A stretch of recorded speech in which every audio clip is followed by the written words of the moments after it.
What may I get for you this evening? I think I'll order for us. We will split the absolute perfection, but instead of anxiety, could I get a flawless side of raised expectations, please? Of course. And how would you like your circumstances? Micromanaged? Micromanaged. Oh, and please tell the chef that no matter how well he prepares it, I'll still be dissatisfied.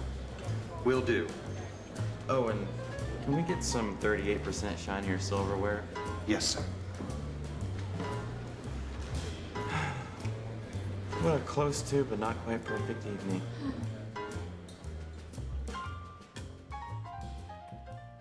Good morning, PV. How are you? Good. Happy Father's Day to all of you who are fathers. Happy Father's Day to those of you who are watching online. It's great to have you with us. God bless. Quick announcement. Bible school is coming up on your bulletin. It actually has a misprint. I want to clarify it. The address, if you're going to register or refer to somebody, on the back page, I think it has the Bible school, and it lists Pleasant F Church. It's not. It's Pleasant V Church. Most of you probably know that, but I want to make sure it's clear. Simple typo error, and we caught it. Now, there's something that all of us can do as we now head into about a month away from the start of Bible school. And you know that Richard and Alice have been really excited, really working hard to get this ready. But if any of you are on Facebook, Amy puts out things, announces about Bible school coming up. You can really help out by liking and sharing. That's all you have to do, like and share.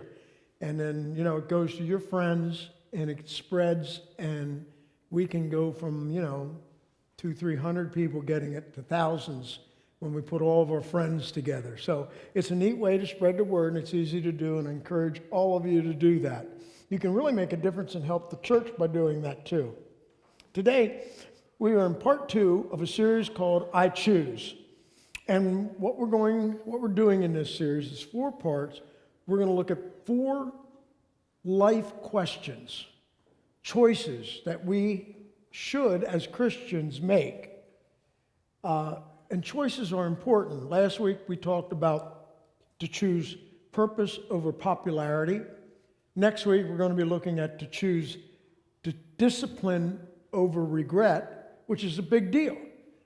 Today in our culture, for the last 30, 40 years, we've been, physical discipline, doing this, that's wrong, you shouldn't do it. And a lot of people are afraid to discipline their children because, it's painful. We don't like it. I can remember being told by my mom, this hurts me more than it hurts you. And I'm like, yeah. I'm the one getting the paddle. Then I became a father. And it does hurt to discipline correctly. Not out of anger, but controlled, rules broke. This is what happens. And we understand that. It is painful. But when we're going to talk about next week, you have a choice.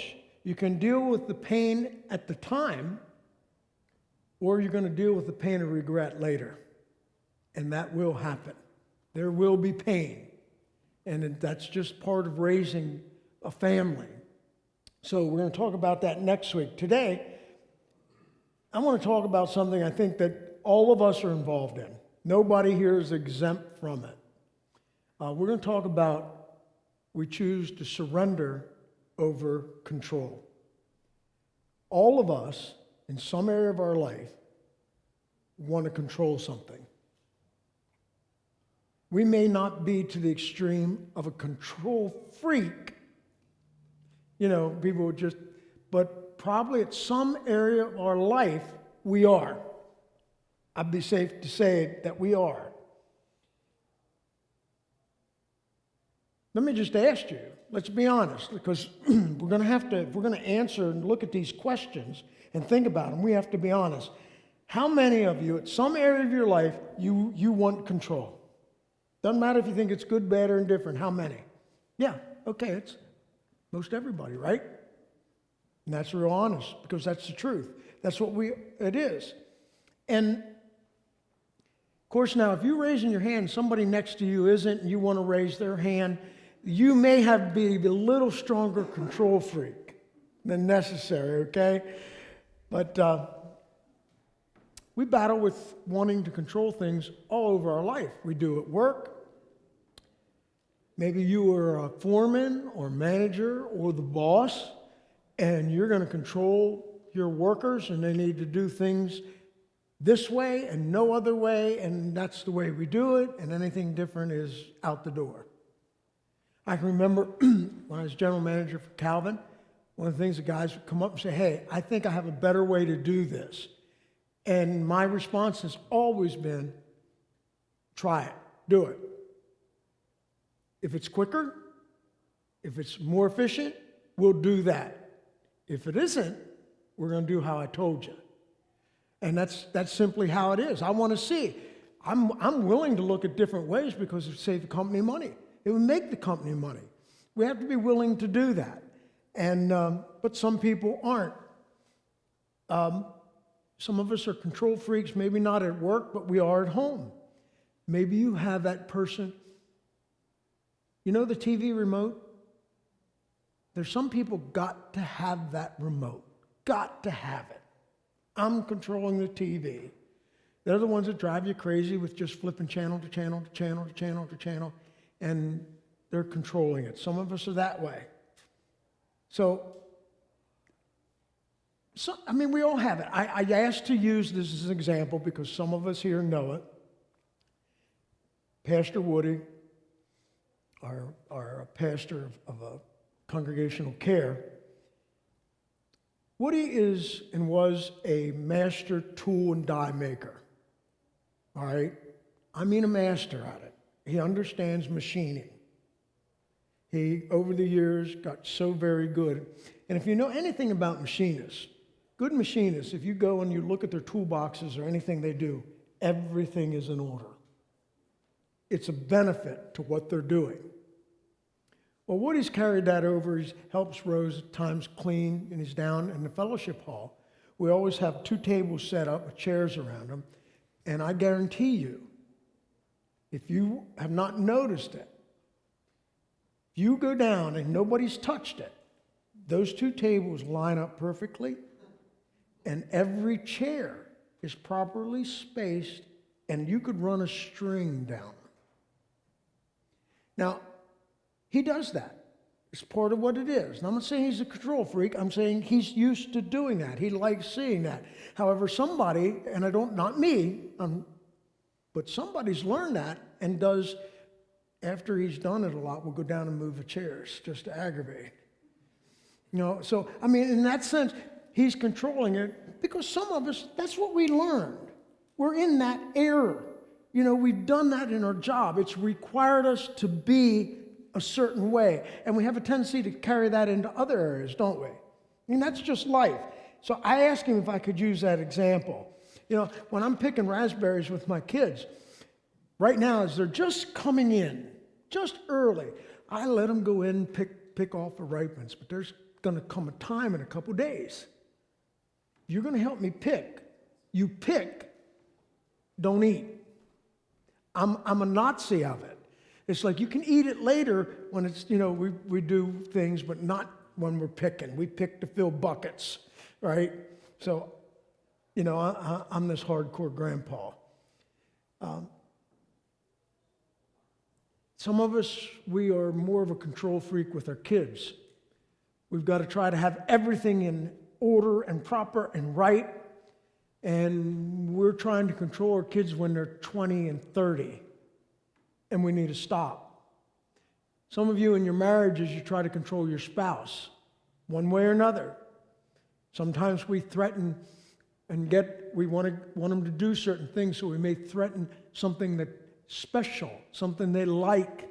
And we say, you know, if you do keep doing this, you aren't going to get, I don't know, I'm not putting anything in there, but it's things we use to try to control what somebody does. Think about all the things that you do. Some people try to control their finances, their schedules, activities, TV time, Wi-Fi time, and it goes on and on. And not everything that we desire to control is bad. I don't want you to know that. There's some things, and we're going to talk about that you need to control, that you are responsible for. What I want to do today is address the big issue. It's easy and fun to look at something and make fun of something, but we have to realize, as there are places that we are responsible to control, there are also places that we should not try to control. And if we try to control everything, what that is really, it's a reflection of a very large spiritual problem. That's what it comes down to. And when we're trying to control areas of our life that we shouldn't be worried about, shouldn't be trying to control, we are actually trying to be like God. We are doing things that are should and really should be left alone to God. And to start this, I want to look at one of the most quoted, probably most well-known verses in Scripture. And as well-known and as quoted as it often is, it's one that we really don't do well. We don't live well. It's Proverbs chapter 3, verses 5 and 6. And you might have heard it a lot. So this morning I'm asking you to think about this for the very first time. Let's just imagine you're hearing this for the first time. And it really teaches us, the writer of Proverbs is saying, look, out of everything we do, one of the most important things we can do is trust in God. We really need to. We need to be surrendered to God. We need to place our life in His hands. Starts out with trust in the Lord with some of your heart. Oh, I misquoted that. Do you know how much of your heart we're to trust the Lord with? Anybody? All. The word all is used there. We don't compartmentalize our lives. It's all His. We're to give God all of our heart. We're to trust Him with everything in us. And then He says, and this is difficult. And this is difficult as we get older. I think it's difficult no matter at what age we are, but as we get older and we think of life experiences and we have wisdom and things like that, it says, trust in the Lord with all of your heart. Lean not on your own understanding. Now, why is that important? Why do I say it's harder as you get older? Because, as we get older, we have all this experience, we have all this wisdom. But what happens is we lean then on our own understanding, our experiences, and we don't grasp that God might be doing a new thing. He might be doing a new thing. And sometimes we don't see it. So He's saying, don't lean on your own understanding. Don't do that. And that's hard to do because we want to be in control. We want to use all our experiences. Trust in the Lord with all your heart. Lean not on your own understanding. And then He says, in some of your ways, acknowledge Him. No, misspoke again. In all of our ways, we're to acknowledge Him. The interesting thing, the Hebrew word there used for acknowledge means to know. But it's the Hebrew word, the same Hebrew word, and I'm not going to try to pronounce it. I'm just going to tell you. It's the Hebrew word that in Genesis, when it says Adam knew his wife Eve, it's that same word. In all your ways, know Him. Know Him. That's deep, intimate, close. We trust Him with all of our heart. We acknowledge Him in all of our ways. Everything we're doing, we acknowledge our Creator. We acknowledge God. It's important. Every bit of our heart. I can trust Him. We know Him. We submit to Him is a good way to say it. And then it goes on and says, when you do these things, what happens? Well, it says He makes our path straight. When we do the things, trusting God with all of our heart, acknowledge Him in all of our ways, it says He will make our path straight. Not us, we don't, He does. He has a purpose. He prepares our roadway, our life path. He's doing it. We don't. So we need to submit to Him, know Him, and He makes our path straight. Now, a major problem is here, and I think many of us will see this in our own lives, the more we try to control something, the more we experience fear. Think about this. When you're trying to control something you shouldn't control, you shouldn't be your responsibility. It's beyond you. And you know what happens? We can't control it, so we get anxious. You know what I'm talking about? We get sort of antsy, but we also have fear. We fear we're losing it. And when we fear we're losing it, what do? We try to control it more. It's a vicious cycle. We try to control what we shouldn't. We get anxious and fearful. As a result of that, we try to control it more, which causes more anxiousness and more fear. And we're told not to be fearful. So that's a definite sign that we're trying to control something we should not be of, that we're edging God out. It's basically saying to God, I got this. Don't worry about it. I like how I'm going to handle it better than you do. There's a great example of this in the Old Testament. If you go back, you remember Abraham and Sarah? Abraham was called the father of faith because he believed God. When God said, Abraham, I want you to come out of the land of Ur. I'm going to start a new nation. You're going to be the father of this nation. And you and Sarah are going to have a son. And I promise you, he will be the start of many nations. That was God's promise to Abraham. Okay, you with me? You remember that? So what happened? Sarah and Abraham had no children. Sarah just didn't produce any children. So 1 month goes by, then 2 months, then 3, then a year, and another year, and another year, and another year, and they're saying, God, if you're in control of this isn't working very well. Well, how are we going to have this promise if we don't? Abraham, even earlier than that, 2 times in his life, he controlled something that he should not have controlled.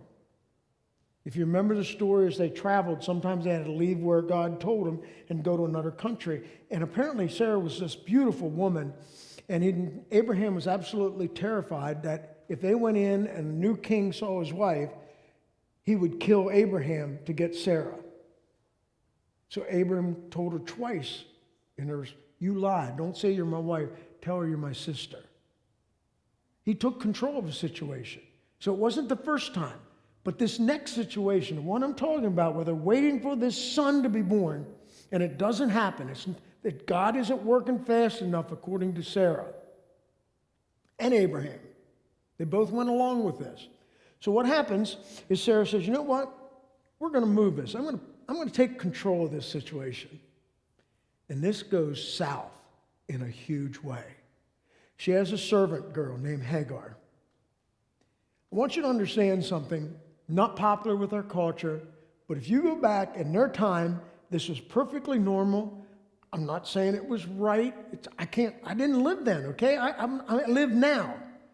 But we need to face the fact that back then, she was a servant girl. She was a slave from Egypt. And when you were in slavery, you were property. All right? She was property to Sarah. And Sarah said, you know what? I'm going to have Abraham sleep with Sarah. And some women would say, well, that's awful. Why would you ever do such a thing like that? Because she was property. And she's saying, she will be my surrogate. I'm just going to use my property because then her son is my property and he will be my son, not hers. That's how she looked at it. You know, we look at it on a sexual relationship and scratch our head a little bit. That's not how she looked at it. But this comes back to bite her in a big way. Abraham agrees. He sleeps with Hagar. She conceives. They have a son named Ishmael. A little while later, Isaac is born to Sarah and Abraham.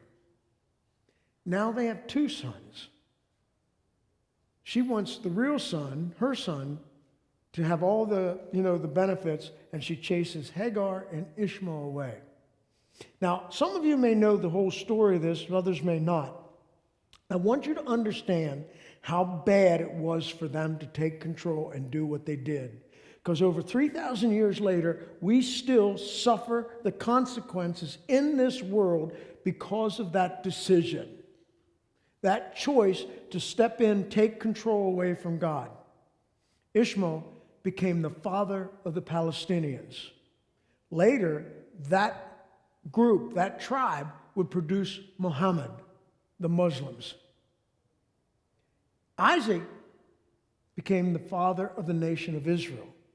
And from the Jewish nation came Jesus Christ. Today, we still suffer wars, hate, problems all over the earth because of that decision to take control of a situation they should never have done. That's how important it is that we have to realize about the choices we make and what happens because of those choices. Chances are that most of us in here are never going to be tempted with that. Definitely, if you have a servant by the name of Hagar, don't go there, okay?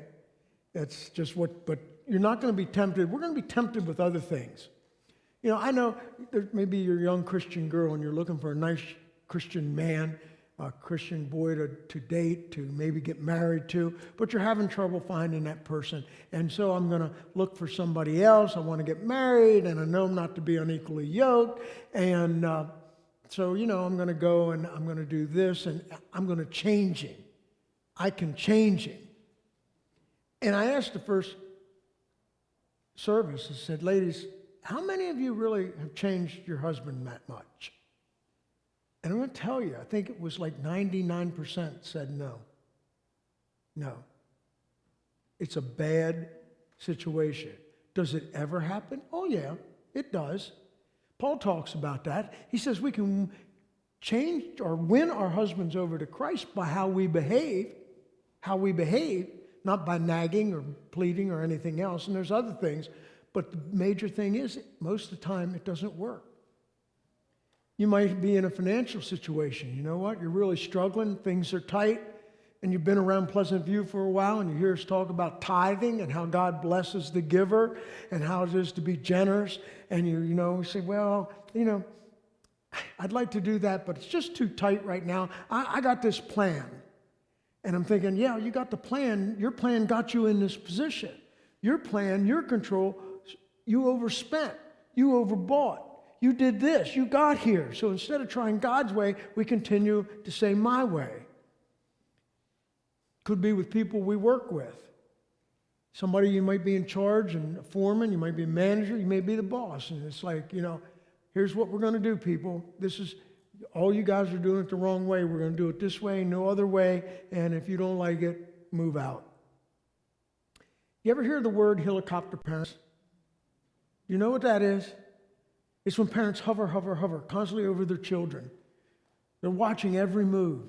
And it's like, oh, you have a science project. It's due in a week, and I'm going to help you do it because you need to get an A on this because you need to get into a good school, and you got to have all these A's, so we're doing it. Oh, don't do that. You might hurt yourself. Don't do that. Oh, that's a bad choice you made, but I'm going to cover it up. I'm going to do this. And we're hovering all over them. And we got to stop. We're trying to control something. What we're doing is we're screwing up our kids. Kids need to learn, you know what? When I fall down, it hurts. We learn lessons that way. The greatest teacher is failure. The greatest thing that we do is when we try something and it doesn't work. You say, you mean you just let your kids? No, I'm not saying let them jump off a 10-story building. But when they're small, when they're little, when they're doing things, there's not often permanent damage. And they learn the lessons. So when they get older, they're able to handle life a lot better. But we go in and we rescue them and we hover. I think about it today, and Johnny says, hey, Mom, I'll go get the mail. Oh, wait, put on your helmet, your knee pads, and your elbow pads just to walk to the mailbox. Come on. Hover, hover, hover. Control, control. Is that really what you should do? I read an article, and this article stunned me. It says that 8% of today's college graduates, we're talking about grown people, who go for a job interview, 8% take their mom. I don't know about you, but that freaks me out. I mean, that's like, you do what? 8%? You say it's not that many. It shouldn't be any. Think about, I'm going to tell you, if I interviewed people here at Pleasant View, or if I was general manager at Calvin Thomas, the excavating company, and you'd have bought your mom, you'd have never worked for us. I don't want your mom on the job. I don't want your mom there. I want to know what you do. Mom isn't going to hover over this. It's time to grow up. You know, it's just like, if mom had to drive you, I wonder why. I'm going to ask about that, but she needs to stay in the car. Just saying. It's just hard for me to do. Think about what I'd like you to do, and all of us can do this, because take your notes, and I want you to write down, name it. Name what you are really in control of.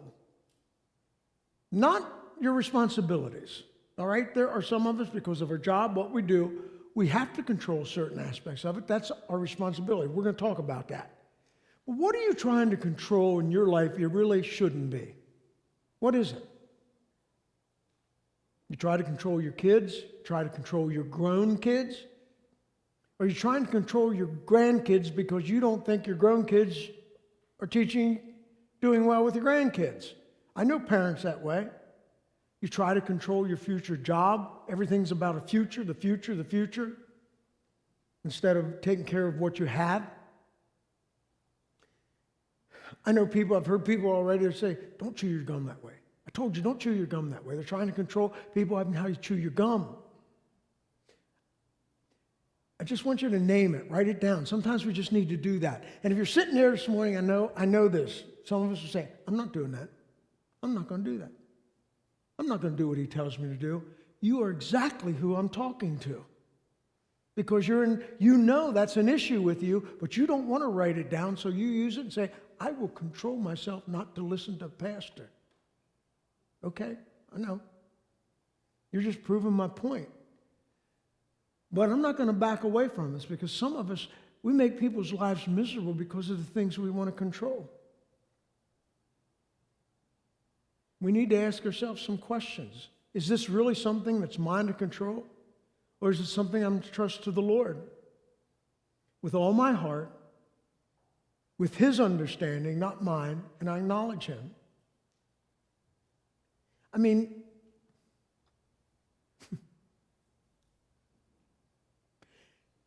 I want you to think of some of the things that we do. Just some. One comes to mind. Does it really matter how you fold towels? You say, why do you ask that question?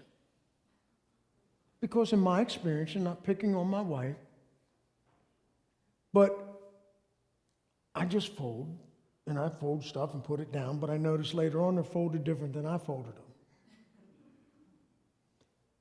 There's no aggravation, but I know some people who get extremely aggravated if you don't do it just right. Is it really that important? I had to learn in my experience that it really wasn't that important when my boys used my tools. One of the things that really bothered me, okay, because I worked in a garage. When you're done with your tools, you clean them up. And I don't mind my sons using my tools, but it really frosted me if I went for tools that were greasy or oily. That does not go good with me. But looking back on it, I probably made way too much of a deal about it. All right? I'm just saying, these are some things that I learned. It's okay. It's okay. Some of those things really doesn't make that great of a difference. Is it going to ruin your child's life if one day they go to school and they don't match? They just threw some clothing on? Is it really going to ruin their life? In 5 years, does that really matter that we make such a big deal about it? There's 3 questions I'm going to look at. Got to keep moving. 3 questions that really, I think, help us to see what do I have control of? What do I not? What do I need to let God do, all right? The first one is, number 1, is it worth my concern? Is something worth my concern? Because there's a lot of things that we get really upset about that really, what's the deal? Folding towels, sometimes dirty tools. You can tell somebody about it, but you don't have to do screaming and anxious and all worked up over it and things like that. There's so many areas in our lives. I want you to think of this. As a leader in this church, all right, I'm called a senior pastor. I'm like an overseer of the church. And I want to give you my perspective as a leader. And it translates, I think, into everybody's life at some point, home, work, whatever.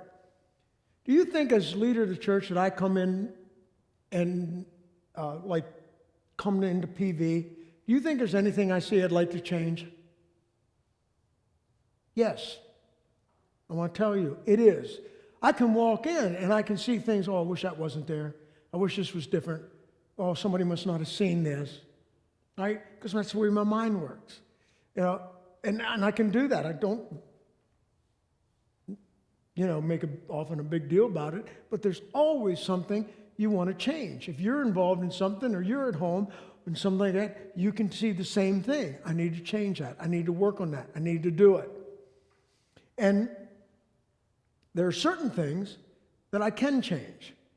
But one of the things that I've had to do is change from my natural intent, my natural nature of leadership was to come in and be in control. All right? Just be in control. It wasn't my job site. When I had to work, I was responsible for getting things done, for being productive. So there's things I had to control. I was in control. You do this way, or you find another door, another place to work. That's how we had to do it. And, being young, I thought that was it. It's great. I walk in, you do this, you do that. So everybody has to depend on you. Well, I learned quickly that's not how we can do church. That's not how we do church, because what happens when you have a leader who says everything, this is my way, and you might like how that person does it, when he drops over dead, you're in trouble. But when you allow people to lead, to do things, to try and accomplish, it won't always be how you like, and some things you need to learn, we need to be quiet on. We need to see if it's going to develop. There's others that are things that are going really well, that are doing good, you want to get behind, you encourage, you build up, you make it burn brighter. And hope some of that is shown to others and they'll want to do that too and see it. And what you do is like being a parent. Parents, aren't we wise to learn to pick our battles with our children? No, you're not used to battle everything. It isn't. And we have to be wise. So at times we have to be wise as a pastor, as a leader, as a manager, as a boss.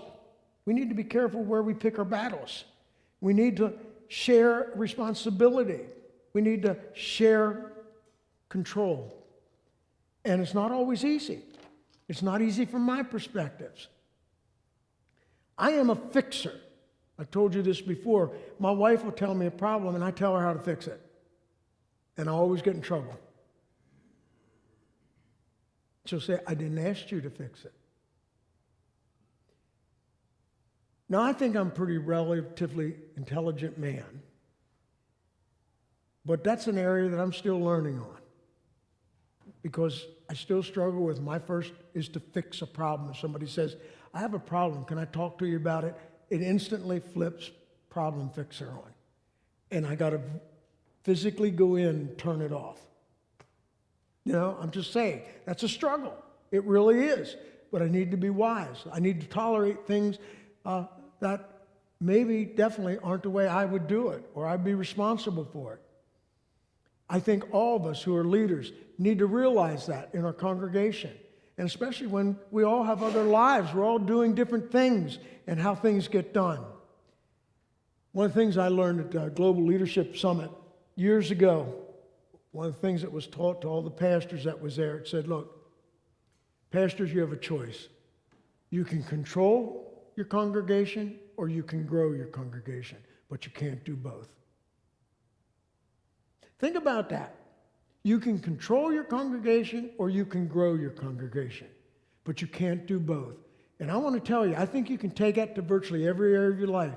You can control your family, your kids, or you can help your kids grow. How are you doing that? How we do that? By letting go of control some of it. In a relationship, you can control your relationship or you can have real intimacy in a relationship, but you can't have both.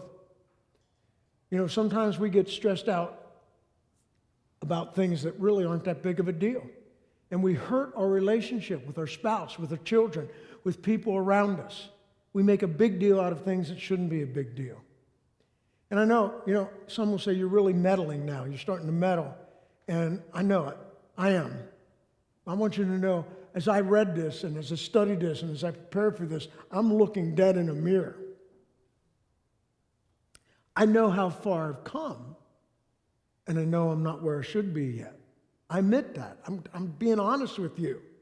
But I know I'm much further than I was, and I still have areas to go on. But like I said, is it really worth getting freaked out, stressed out, screaming at your kids because they don't fold a wash rag or a towel or something, and they maybe don't put everything away that you put away or anything like that? You know, it's just not worth it. It's not. And sometimes we just got to look and say, you know what? What does this really matter in 5 years? What will it matter? Is it one of the biggest fights we used to have when I was growing up, especially when we started to grow long hair, was our hair. And I was convinced that I'm not going to battle over hair because, first of all, hair grows back out or falls out, you know, does that kind of thing. It's not worth battling over.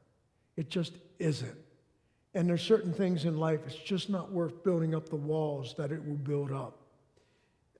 One of the things that, I'll be honest with you, I struggle with this next thing I'm going to talk about, is I like to have a clean car. I like a car that doesn't smell like old French fries. So if I have a very clean car, I like to be neat. I blame my mom. She taught us to, you know, she was a clean freak. Not necessarily a control freak. She cleaned a lot. I like clean. And when the kids spill goldfish in my car, I'm dealing with it. I'm dealing with it. I've learned that the sweeper still works tomorrow. It'll work. I'll get it out. Don't make a big deal about it. Just do it. It really matters, right? One of the things that I've had to, both Joyce and I have to learn with, is when our boys got married, we had a couple years, there were no grandchildren. The children, you know, they were adults. So we had a home that was pretty neat. Everything in its place, a place for everything. And I like that. Well, then we have grandbabies. And there's not, I tell you what, they're my favorite people on this earth. I got to tell you that. I'm just sharing it. But they come, and it's like a bomb gets dropped in my house. And I got to be careful because, you know, they might say, you mean you don't want us to come anymore? No, heaven forbid. I'm just telling you, being very real, that when you go from this, we did that with our children. We lived through that. Now we're at this phase, and then you have grandchildren, and they come over, and I don't have near the toys that they have, but they're new toys to them. You know what I mean? So I got to see everyone. But you were just here yesterday. I got to get everyone out. I want to see it. And like, then they leave, and it's like, hey, love you, see you. And you go in the house and say, oh, my word. And you know what we had to learn? We really do. It's not that big a deal. And it's all because one day your grandchildren are going to start to have friends, and they're going to be able to drive. And Grandma and Grandpa's house isn't as important as it once was. And one day will come that you will wish you had toys everywhere and there were Legos to step on, because they won't be there. And we have to be careful how much of a big deal we make about it.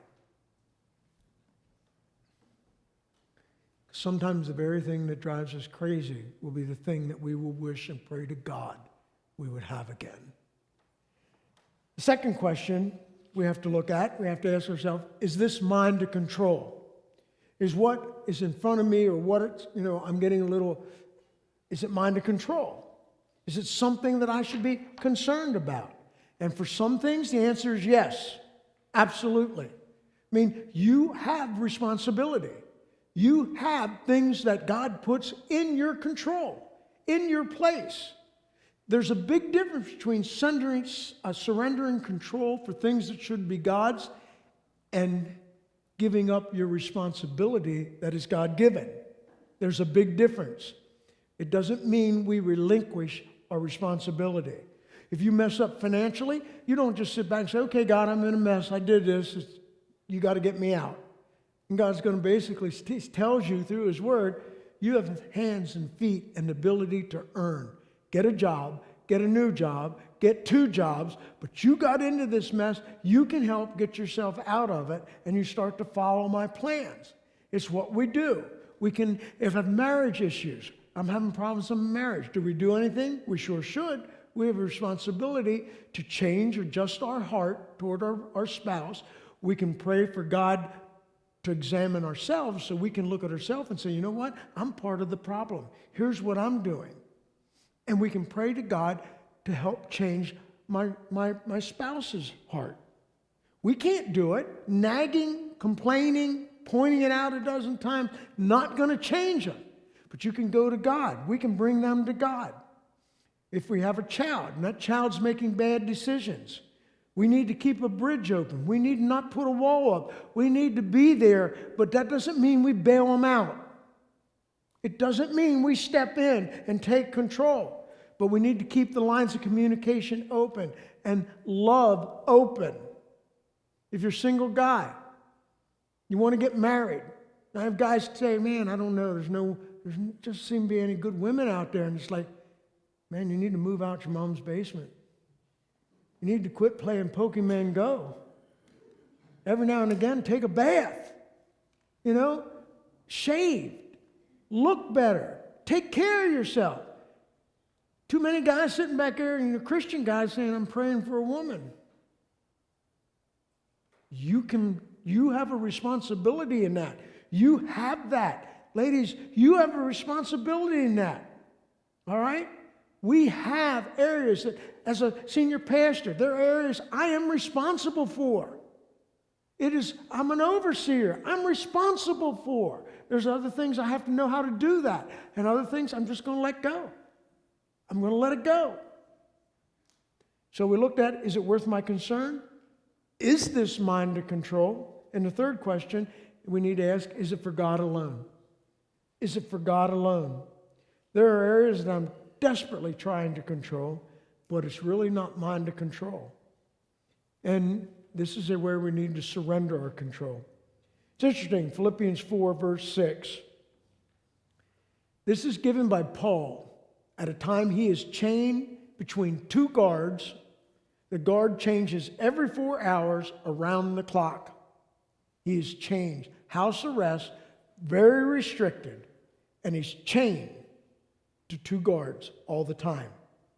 And he writes these powerful words. Now remember, he's chained. At any time he knows he could just be taken out and killed. That's what he's living with. And he writes, do not be anxious about some things. Oh no, he doesn't say that, does he? He says, do not be anxious about anything. If we're getting anxious, if we're getting all worried and worked up over things, he says, no, don't do that. Don't be anxious about anything. If you're anxious about something, it means you're trying to control something God should control. He's arrested. He's in prison. Don't be anxious about anything. God has him right where he wants him. But in every situation, do you hear that? Not just some situation, but in every situation, by prayer and petition with thanksgiving, let your requests be known to God. Every situation, prayer and petition, let your requests be known. Listen here. You know what? We Christians do this too many times. We insult God. We do. We have an issue. We have a medical issue. We go to all kinds of doctors and things like that. And then when we have a bad diagnosis, when things look bad, we'll go and say, hey, can you pray? Can we put out this? I need to go to God. And I'm wondering, how bad is that an insult to God? Prayer should not be our last issue. It should be our first. It should be the first thing we do. When we go to God at the last, it's like, I bet God sits up there and, well, if it was me, I'd be saying, oh, man, things must be bad if you come to me. You must be so desperate. You're in bad shape if you're asking me to help you.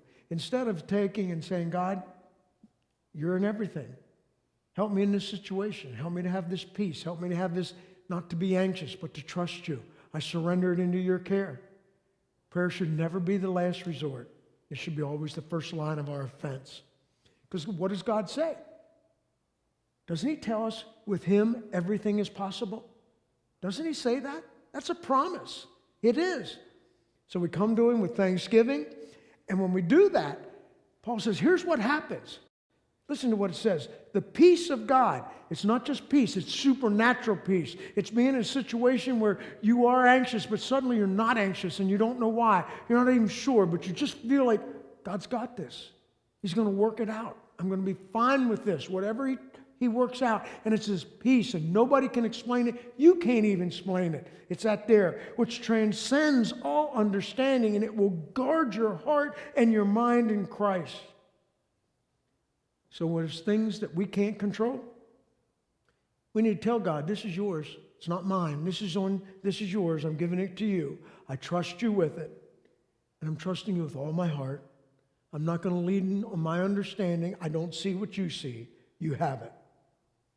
And God gives us a supernatural peace and a confidence and a joy deep within. One of the things my mom taught me early on, prayer is so important. Growing up, Mom and Dad, I'd see them at times disagree. Later on in life, Mom would say, Dad, could you do this and stuff? Dad would say, no. Mom wouldn't argue. She wouldn't say anything. And I might go to her and say, Mom, Dad didn't even want to talk about that. That upset you. No. She said, he'll do it. And I'd like, what? He just said no. I'm going to God. At first, I took that like, yeah. But there was an example, and I saw it more than once, but the one that stuck out, it's the simplest thing. And I might have said this before, but I'll never forget it. She wanted Dad to paint a room. She didn't like the color. And Dad said, no, there's nothing wrong with it. Mom said nothing. And she prayed, and she prayed. One day she came home, and Dad was painting the room. He never said anything to her.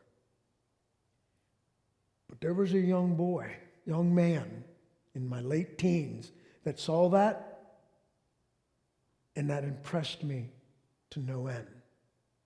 Years later, Mom shared about all the times that she prayed when Gary and I, we hit 16 and we were driving and we were out, and she knew we weren't doing godly things. And she prayed. And I look back at that point in my life, and I can point to different things that I should not be here. Absolute amazing things kept something from happening. Fully aware of it. But when she said she prayed, and she prayed for God's protection, I knew that God had answered her prayer.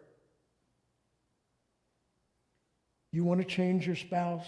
Don't nag, don't pray. But first examine yourself, pray. Prayer should always be the first thing we do, and give it to God. Take those questions home. Deal with the control. When you need control, you do it. You control what God gives you responsibility. Don't make mountains out of molehills. And give to God what is God's. Would you pray with me? Heavenly Father, I want to thank you for this day and for the blessings you give us. I just thank you that we can talk about this issue. We struggle with it because we think we really do have a lot more control than we do. But you know yesterday, today, and tomorrow. You see things so differently than us. Help us, Lord, basically put our lives in your hands. That we may be the parents that we need to be. That we can help our children become who you purpose them to be. And that we can live joyfully and at peace with you and others. Because you got this. Amen.